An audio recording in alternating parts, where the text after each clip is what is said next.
பல்லாண்டு பல்லாண்டு பல்லாயிரத்தாண்டு பல கோடி நூறாயிரம் மல்லாண்டு தின்தோள் மணிவண்ணாவுன் சேவடி செவ்வி திருக்காப்பு உன் சேவடி செவ்வி திருக்காப்பு. அன்பர்கள் அனைவருக்கும் வணக்கம். போன எபிசோட்ல நம்ம பார்த்தோம் இல்லையா, திருக்கோவலூர் திவ்ய தேசத்தை பற்றி ரொம்ப அருமையாக பாலா சார் நமக்கு விளக்கினார். அந்த திவ்ய தேசத்தை அனுபவிக்கணும்னா முதலாழ்வார்களை பற்றி அனுபவிக்காம அந்த இது நிறைவு பெறாதுங்கிறதையும் நம்ம பார்த்தோம். இன்னைக்கு நமக்கு முதலாழ்வார்கள் அனுபவத்தோட நம்மளோட பகிர்ந்திருக்கார் திரு பாலா சார். வணக்கம் பாலா சார். வணக்கம். எல்லா பக்த கோடிகளுக்கும் வணக்கம். போன எபிசோட்லேயே நான் சொன்ன மாதிரி திருக்கோவிலூர் கோவிலை பற்றி சொல்லும்போது முதலாழ்வார்களை பற்றி சொல்லாமல் இது நிறைவு பெறாது. அதனால் முதலாழ்வார்களுக்காக தனியாக ஒரு எபிசோட் சொல்லலான்ட்டு தான் ஆரம்பித்தோம். இந்த முதலாழ்வார்கள்ங்கிறவ இவாளோட படைப்பு, இவாளோட பிறப்பு எல்லாத்தையும் பார்த்தாலே அப்படியே பெருமாள் அதுக்காகவே அவளை பிறப்பிச்சிருக்கான் அப்படின்னு தோணும். முதல் விஷயம், இந்த 3 ஆழ்வார்களும் அயோனிஜர்கள், அப்பா அம்மா அப்படின்னு கிடையாது. எல்லாருக்கும் தெரிஞ்சிருக்கும். முதல்ல ஆழ்வார் பூதத்தாழ்வார், பொய்கை ஆழ்வார். அவர் காஞ்சியில் பொற்றாமரை குளத்தில் அவர் பிறந்தார். அந்த ஒரு மலர்லேருந்து, பொற்றாமரை மலர்லேருந்து அவர் பிறந்தார் அப்படின்னு சொல்லிட்டு பொய்கை ஆழ்வார். பூதத்தாழ்வார் பார்த்தீங்கன்னா மாமல்லபுரத்தில் ஒரு பொய்கையில் நீலோத்பவ மலர்லேருந்து அவர் அவதாரம் எடுத்தார் அப்படின்ட்டு. 3வது ஆழ்வார் பேயாழ்வார் பார்த்தீங்கன்னா அவர் மயிலாப்பூரில் அவர் ஒரு கிணறுல செவ்வரளி பூ, அந்த பூவிலேருந்து அவர் அவதாரம் எடுத்தார் அப்படின்னு சொல்லுவார். இன்னொன்று, இந்த 3 ஆழ்வார்களும் பார்த்தீங்கன்னா பக்கத்தில், அதாவது முதல் ஆழ்வார் அஷ்டமி, நவமி, தசமி 3 ஆழ்வார்களும். செவ்வாய், புதன், வியாழன் பக்கத்தில் 3 நாள். அது மாத்திரம் இல்லை, எல்லாருமே ஐப்பசி திருவோணம் இவர், அடுத்தவர் ஐப்பசி அவிட்டம், அடுத்தவர் ஐப்பசி சதயம். திருவோணம், அவிட்டம், சதயம் பக்கத்தில். இந்த 3 பார்த்தாலே இந்த பெருமாள் அவளை சிருஷ்டிச்சிருக்கிறதே எதுக்காக அப்படிங்கிற ஒரு இது நமக்கு புலப்படும். இது அகஸ்மாத்தாக நடந்ததா அப்படிலாம் நம்ம சொல்ல முடியாது. அகஸ்மாத்தாக நடக்கல. பக்கத்தில் அழகாக 3 பேர் பிறந்திருக்கா. அதே போல் இந்த 3 ஆழ்வார்கள் ஒரு இடத்துல சந்திச்சிருக்கா பாருங்க. அதையும் பெருமாள் தானே உண்டாக்கியிருக்கார் இல்லையா. அவருக்கு என்னென்னா, தன்னோட அந்த பக்தர்களை ஒன்று சேர பார்க்கணும் அப்படிங்கிறது. வேறு எங்கேயுமே நம்ம சரித்திரத்தில் 12 ஆழ்வார்களில் 3 ஆழ்வார்கள் ஒன்றா சந்திச்சா அப்படின்னு நம்ம பார்க்கவே முடியாது. ஓகே, பெரியாழ்வாரும் ஆண்டாளும் நம்ம 12ன்னு எடுத்துட்டா அவள் 2 பேரும் அப்பா பொண்ணு அப்படிங்கிற இதில் அவள் 2 பேர் இருந்தா தவிர 3 டிஃப்ரெண்ட் ஆழ்வார்கள் இது போல பார்த்துட்டா ஒருத்தர் அப்படின்னு நம்ம எங்கேயுமே சரித்திரத்தில் பார்க்க முடியாது. இந்த 3 ஆழ்வார்களும் இவா இது போல பெருமாளை பார்க்கறதுக்காக ஒரு வாட்டி திருக்கோவிலூர் வந்தாலாம். 3 பேரும் 3 டிஃப்ரெண்ட் இடத்துலேருந்து வந்தா. அங்கேருந்து வந்த உடனே நேர முதல்ல இது போல் இந்த பொய்கை ஆழ்வார் வந்திருக்கார். அவர் பொய்கை ஆழ்வார் அங்கே எல்லாம் பெருமாள் தரிசனம் ஆன உடனே அங்கே வெளியில் வந்த உடனே கொஞ்சம் மழை பெய்கிற மாதிரி இருந்திருக்கான். அங்கே மிருகண்டு மகரிஷியோட ஆசிரமும் இருந்தது இல்லையா. அதில் உள்ளே போய் கொஞ்சம் ஒதுங்கலாம் அந்த மழைக்கு அப்படின்னு சொல்லிட்டு அது ஒதுங்கினாராம்.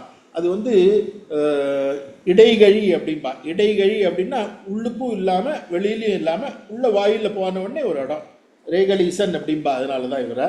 ஸோ இவர் இந்த மாதிரி இருந்தபோது இந்த தேகலீசன், தேகலி அப்படின்னா அந்த காலத்தில் தேகலி அப்படி சாஸ்கிரிட் வேர்டு. அது தேகலிங்கிறது. தேகலின்னா இந்த காலத்தில் தமிழில் ரேழி அப்படின்னு பேர். ரேழிங்கிற வார்த்தையை இந்த காலத்தில் நிறைய பேருக்கு தெரியாது. ஏன்னா நம்மளாம் ஃப்ளாட்டில் அப்பார்ட்மெண்ட்டில் இருக்கோம். அந்த காலத்தில் வீடு அப்படின்னா ஒரு ரேழின்னு இருக்கும். வீட்டுக்குள்ளே போனோடனே வாசல்லேருந்து ரேழிக்குள்ளே தான் நம்ம வீட்டுக்குள்ளே போனோம். அந்த ரேழி தான் இது போல் தேகலி அப்படின்பா. ஸோ அதனாலேயே இவருக்கு பேர் தேகலீசன் அப்படின்ட்டு பெருமாள் பேர் ஒன்று. இன்னொன்று பார்த்தீங்கன்னா, ஸோ இப்போ நான் சொன்ன மாதிரி முதல்ல இவர் வந்தார், மழை பெஞ்சுது, உள்ளே நின்னார். சரி, அவர் நல்லா படுத்துட்டார். சரி படுத்துக்கலாம், இடம் தான் இருக்கேன்னு சொல்லிட்டு படுத்துட்டார். கொஞ்சம் நேரம் கழிச்சு நீங்கள் பார்த்தீங்கன்னா பூதத்தாழ்வார் வந்தார். அவர் வந்த உடனே வாங்க நீங்களும் வாங்க உட்காந்துக்கலாம்னு சொல்லிட்டு அவர் அப்போதான் இப்போ சொல்லுவார். அது போல தெரியும், ஒருவர் படுக்கலாம், இருவர் இருக்கலாம் அப்படின்னு சொல்லிட்டு 2 பேர் உட்காந்தாலாம். 2 பேர் உட்காந்த உடனே கடைசியாக பேயாழ்வாரும் வந்திருக்கார். பேயாழ்வாரும் அங்கே இது போல் மழையில் ஒதுங்கிறதுக்காக வந்தபோது பேயாழ்வார் வந்த உடனே அவரையும் உட்காந்துக்கலாம் அப்படின்னு சொல்லிட்டு அவரும் உள்ள வந்தோடனே இடம் கிடையாது இல்லையா. அதனால 3 பேர் நிற்கலாம் அப்படின்னு சொல்லிட்டு ஒருவர் படுக்கலாம், இருவர் இருக்கலாம், மூவர் நிற்கலாம் அப்படிங்கிறதெல்லாம் தான். அப்படின்னு வந்த உடனே சரி சொல்லிட்டு இவன் 3 பேர் நின்றுட்டு இருந்தாலாம்.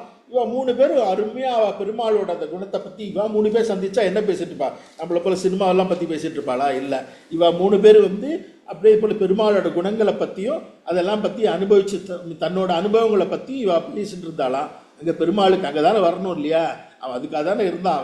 அவன் பேசிகிட்டே இருந்த போது 4வதாக கொஞ்சம் இருட்டாகவே இருந்தது. ஏன்னா மழை பெய்யுறது, இருட்டாக இருக்குது, இந்த காலத்தை போல் டியூப்லைட் எல்லாம் கிடையாது. இல்லை, யாரோ ஒரு 4வது ஆள் வந்து எடுக்கிற மாதிரி இருந்தது. அவன் 3 பேரையும் என்னடா அது நம்ம யாரையும் பண்ணலையே, ஏன் நீங்கள் பண்ணுறீங்களா, நீங்கள் பண்ணுறீங்க, இல்லையே நான் பண்ணலையேன்னு யாராவது ஒரு 4வது ஆள் ஒருத்தர் வந்திருக்கா அப்படின்னு கண்டிப்பாக தெரியும். அதனால அவர் என்ன பண்ணாரா, சரி முதல்ல பொய்கை ஆழ்வார் வந்து நான் விளக்கேற்றி நான் பார்க்குறேன் அப்படின்னு சொல்லிட்டு அந்த முதல் திருவந்தியாதியோட வையம் தகலையா வார்கடலே நெய்யாக வெய்ய கதிரோன் விளக்காக செய்ய சுடராழியான் அடிக்கே சூட்டினே சொல்மாலை இடராழி நீங்குகவே என்று அப்படின்னு சொல்லிட்டு அவர் ஒரு விளக்கேற்றினாராம். அதால வையம் தகலை அப்படியே உலகத்தையே நான் விளக்காக்கி இந்த பார்க்கடலையே அப்படியே நெய்யாக்கி என்னோட இந்த சூரியனையே நான் வந்து இது போல சுடராக்கி நான் பார்த்தேன் அந்த விளக்க அப்படின்னு சொல்லிட்டு அவர் பார்த்தாராம். அடுத்தவர் இருக்கார் பாருங்க, பொய்கை ஆழ்வார், பூதத்தாழ்வார். அவர் வந்து அன்பே தகலியாகி அவர் இன்னொரு விளக்கை ஏற்றினாரா.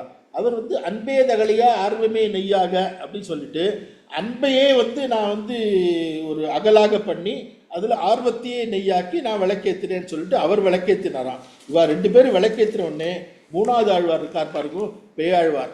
அவர் தான் ரொம்ப ரொம்ப அதிர்ஷ்டக்காரர் அப்படிங்கணும். முதல்ல அவர் தான் பார்த்தாராம். உடனே அவர் சொல்லிட்டாராம், திருக்கண்டேன் பொன்மேனி கண்டேன் திகழும் அருக்கன் அணிநிறமும் கண்டேன் செருக்கினரும் பொன்னாழி கண்டேன் புரிசங்கம் கண்டேன் என்னாழி கண்ணன்பால் இன்று அப்படின்னு சொல்லிட்டு அவர் பாடினாராம். ஸோ உடனே அவள் 3 பேரும் பார்த்துட்டாரா. அவள் 3 பேருக்கு வந்து அங்கேயே வந்து அவர் வந்து இது போல் முக்தி கொடுத்தார் அப்படின்பா.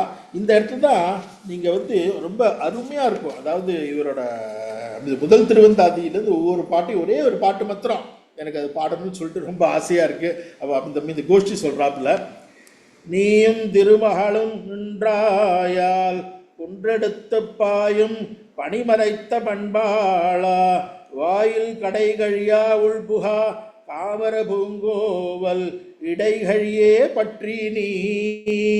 இடைகழி அப்படிங்கிறது அந்த ரேகழி அப்படிங்கிறது. இதில் இன்னொன்று பார்த்தீங்கன்னா பொய்கை பூதம் வந்து பூங்கோவல்னா பூங்கோவல் அங்கே இருக்கா, அங்கே அம்மையார் இருக்கா, பூங்கோவல் நாச்சியார் இருக்கா. ஆனால் பட் பேயாழ்வார் இதில் வந்து பூங்கோவல்ங்கிற வார்த்தையை உபயோகப்படுத்தலை. அதனால இந்த க்ஷேத்திரம் பற்றி மங்களாசாசனம் பண்ணல அப்படின்பா. ஆனால் அவர் பண்ணது இங்கே தான் பண்ணார், 3வது திருவந்தாதி இங்கே தான் பண்ணார். பேர் இல்லைங்கிறதுனால பேயாழ்வார் இங்கே பண்ணல அப்படின்னு சொல்லுவா. அந்த மாதிரி ஒரு அர்த்தத்தில் வரும். இந்த 3வது ஆழ்வார் மாத்திரம் இந்த க்ஷேத்திரத்தை பற்றி அவர் மங்களாசாசனம் பண்ணலம்பா. இவா 3 பேரும் பண்ணது. அங்கே பெருமாள் சரி அது ஆன உடனே அதுக்கப்புறம் பெருமாள் என்ன பண்ணார், அந்த இடைகளிலேயே நின்றுட்டாராம்.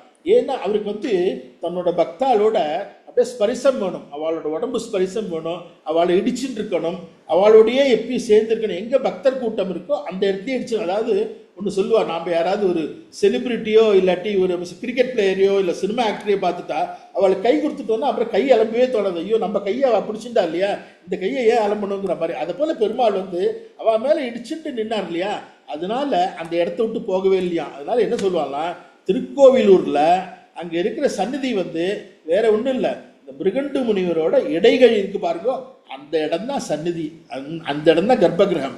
அங்கேயே கர்ப்பகிரகத்தில் அங்கேயே இருக்கார் பெருமாள் அப்படின்னு சொல்லுவா. அந்த மாதிரி ஒரு ரொம்ப புண்ணிய பூமி இது. அதுக்கப்புறம் வந்து இங்கே மீறி பார்த்தீங்கன்னா இந்த இடத்துல நிறைய சந்நிதிகள்லாம் இருக்குது. சந்நிதிகள்னால் லக்ஷ்மி நாராயணன், லக்ஷ்மி நரசிம்மர், ஆண்டாள், சேனா முதலியார், மணவாள மாமுனிகள், சக்கரத்தாழ்வார், பூங்கோவல் நாச்சியார், வரதராஜர், வேணுகோபாலன், ராமர் எல்லாரும் இருக்கா. இங்கே நீங்கள் இது பார்த்தீங்கன்னா இங்கே நடக்கிற திருவிழாக்கள் அப்படின்னா சித்திரையில் வசந்தோத்சவம், ராமானுஜ ஜெயந்தி, வைகாசியில் வந்து விசாகம், கருட சேவை, நம்மாழ்வார் சாற்றுமுறை, ஆனியில் வந்து பெரியாழ்வார் சாற்றுமுறை, ஆடியில் ஆடிப்பூரம், ஆவணியில் ஸ்ரீ ஜெயந்தி, உரியடி உற்சவம், மணவாள மாமனிகள் உற்சவம், புரட்டாசியில் பவித்ரோத்சவம், நவராத்திரி, ஐப்பசியில் முதல் ஆழ்வார்களோட உற்சவம், கார்த்திகையில் கைசிகை ஏகாதசி, மார்கழியில் வந்து ராப்பத்து பகல் 10 வைகுண்ட ஏகாசி, மாசியில் மாசி மகம், பங்குனியில் வந்து பங்குனி பிரம்மோத்சவம் நடக்கும். அண்டு இந்த புஷ்பவல்லி தாயாரோட ஊஞ்சலும் அப்போ தான் நடக்குமா. ஸோ எல்லாம் நடக்கும். இந்த மாதிரி ரொம்ப விசேஷமான கோயில். கண்டிப்பாக எல்லாரும் திருக்கோவிலூர் போயே ஆகணும். ஏன்னா பிகாஸ் திவ்ய தேசம் அப்படிங்கிறது நான் சொன்ன மாதிரி முதல்ல திவ்ய தேசமானது இந்த திருக்கோவில் தான், இந்த திருக்கோவிலூர் தான். இதில் கண்டிப்பாக எல்லாரும் திருக்கோவிலூர் போய் திருவிக்கிரம பெருமாளோட அருளுக்கு பாத்திரமானு வேண்டி அமைகிறேன்.